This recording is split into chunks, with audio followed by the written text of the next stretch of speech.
this video is on exponent properties. We're going to focus on quotient of powers, power of a quotient, and negative exponents. So remember, quotient means the answer to a division problem. So we're going to be dividing with exponents. So in this first one, we have x to the fifth divided by x squared. Remember, x to the fifth just means x multiplied by itself 5 times. Over x squared is just x times x. All right, so if we have x divided by x, that equals 1. Think about anything divided by itself always equals the number 1. So 2 divided by 2 equals 1. 7 divided by 7 equals 1. So x divided by x equals 1. X divided by x equals 1. And we're left with 1, 2, 3 x's multiplied together. So that's x to the power of 3. Okay, a different way to think about this is if you're dividing the bases, keep the base the same and subtract the exponents. So starting with the one on top, you have 5 minus 2. Gives us x to the power of 3. This works because you're taking the number of times x is multiplied by itself on top and taking away the number of times x is multiplied by itself on bottom. So we have 5 minus the 2 gives us 3. Because they'll always cancel out. That's why we're doing subtraction. Okay, so over here we have x to the 12th, y to the 7th over x to the 7th, y to the 4th. So we have two variables multiplied together here, our x and our y's, and then it's divided by two variables multiplied together. So we're going to look at the variables individually. So we have our x terms, keep the base the same, subtract the exponents, 12 minus 7. And then we're going to deal with the y terms. So remember, this is technically times y, but we don't need to put the multiplication there. So we're going to start with the exponent on top, 7 minus 4. Gives us x to the power of 12 minus 7 is 5. Y to the power of 7 minus 4 is 3. And that is our answer. All right, so we're going to move on to power of a quotient.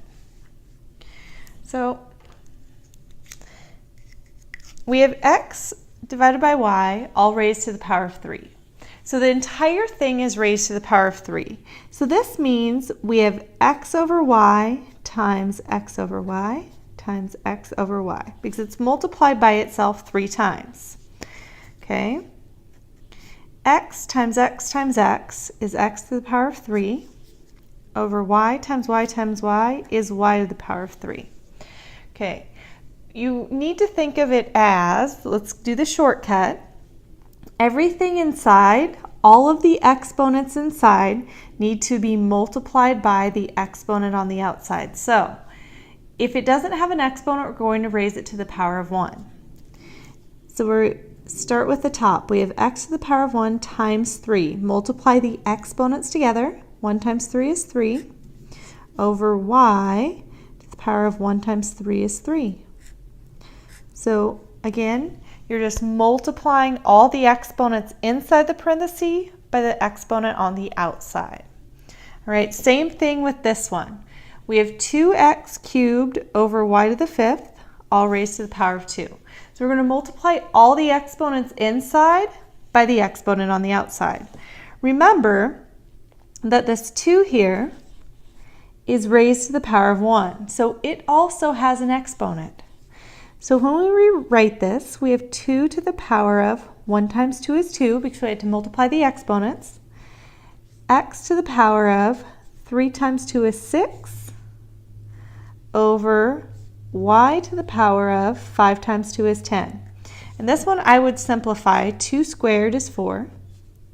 X to the 6th over y to the 10th. And that is simplified. All right, the last concept that we need to look at before we start applying it to problems is negative exponents. So you always want your exponent to be positive. That's in simplest form. So the way that you do that is you have to make it into a fraction if it's not already a fraction, and just flip it over. So it's the reciprocal. So 1 over x to the power of 3 is what x to the negative third power equals. So it's basically finding the reciprocal or moving it to the other side of the fraction bar. Okay, same thing with this one. To make that exponent positive, we're going to flip it over. We have x to the power of negative 5. If we flip it over, it's over 1, which we can remove that, positive 5, x to the power of positive 5 over 1, which is just x to the power of 5, because anything divided by 1 is just itself. All right, so we're going to use these ideas to solve some problems. Okay, so let's start with this first one. We're going to start with the numbers. 10 divided by 5 is 2. Then we have x to the power of 4 minus 10, y to the power of 9 minus 5. All I'm doing to combine is taking the exponent on the top minus the exponent on the bottom if the bases are the same. So we have 2x to the power of 4 minus 10 is negative 6. Y to the power of 9 minus 5 is 4. All right, but again, we cannot have a negative exponent. So to make it positive, we're going to just move that variable with the exponent to the other side of the fraction bar. So we have 2y to the 4th on top. And we need to have that x to the positive 6th on bottom. That makes that exponent positive. Just move it to the other side of the fraction bar. Remember, we can just draw the fraction bar and bring it down. All right, so here we have a 3/4 out in front. Okay, that cannot be simplified any further. So it stays 3/4. We have x to the power of 0 minus 3, which if you remember, anything raised to the power of 0 equals 1. But let's just combine it so we can see. Y to the power of, this y doesn't have an exponent, so I'm going to raise it to the power of 1 because there's one y there. Y to the power of 2 minus 1, and z to the power of 7 minus 2. Okay, this simplifies to 3/4. I'm going to keep everything on top for now. X to the power of 0 minus 3. Y to the power of 2 minus 1 is 1. Z to the power of 7 minus 2 is 5. Okay, I'm going to rewrite it for my final answer. So we have 3/4.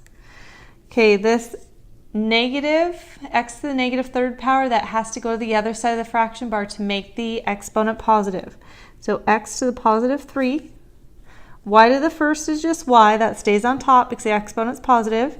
And z to the 5th also stays on top because the exponent's positive. So one thing I want you to see, we started off with x to the power of 0 over x to the power of 3. Well, we ended up with x to the power of 3 on bottom because x to the power of 0 just equals 1. So this is the same thing as 3 times 1, meaning technically there wouldn't be anything to combine x to the power of 3 with, so it stays on bottom. If it makes more sense to you to use it, do top minus bottom for the exponents, go ahead and do that. But I wanted to let you see that because that equals the number of 1, we could have left x to the power of 3 on bottom. All right, I would like you to go ahead and try some problems. I have 6 problems for you to try here. Go ahead and try each of them. Come back when you're ready for the answers. All right, I'm just going to zoom back in so you can see me solve each problem individually. Okay, we have 25 divided by 5 is 5. M to the power of 1 minus 4 is negative 3. N to the power of 7 minus 2 is 5. So now I need to make this this variable with exponent go to the bottom. So 5 n to the 5th over m to the positive 3rd. Okay, then we have 4 over 12. Well, that reduces, we can divide top and bottom by 4, which reduces to 1/3. Okay, so we have p to the power of 3 minus 2 is 1. Q to the power of 5 minus 3 is 2, which when I rewrite this, if I have 1 times p to the first, q to the second, I can technically get rid of the 1. So we're going to leave it as p q to the second over 3. That's how our answer should look. All right, so 6 over 9, we can reduce, we can divide both top and bottom by 3. 6 divided by 3 is 2. 9 divided by 3 is 3. Then we have x to the power of 2 minus 9 is negative 7. Y to the power of 3 minus 6 is negative 3. Okay, to simplify this, I need to bring both my x and my y variables to the bottom, keeping the exponents with it, but it becomes positive. So I only have 2 left on top, over 3x to the 7th, y to the 3rd. All right.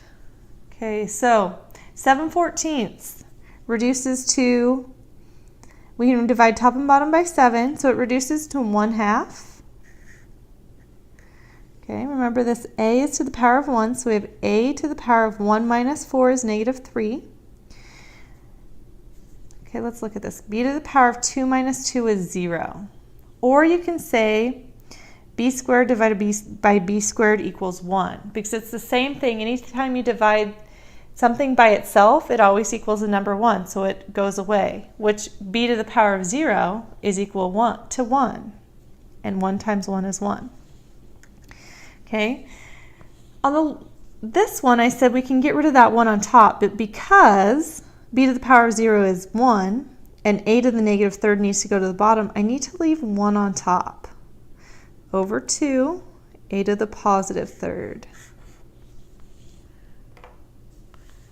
All right, then we have a divided by 4 is 2, m to the power of 6 minus 0 is 6, n to the power of 13 minus 11 is 2. And one more. We have 81 divided by 9 is 9. X to the power of 1 minus 4 is 3, negative 3. Y squared divided by y squared is 1. Or you can say y to the second minus 2. 2 minus 2 is 0. Z to the power of 7 minus 5 is 2. So we have to simplify. 9 stays on top along with the z squared. Remember, y to the power of 0 equals the number 1, and 9 times 1 is just 9. But we had to bring x to the positive 3 to the bottom so we can get that exponent positive.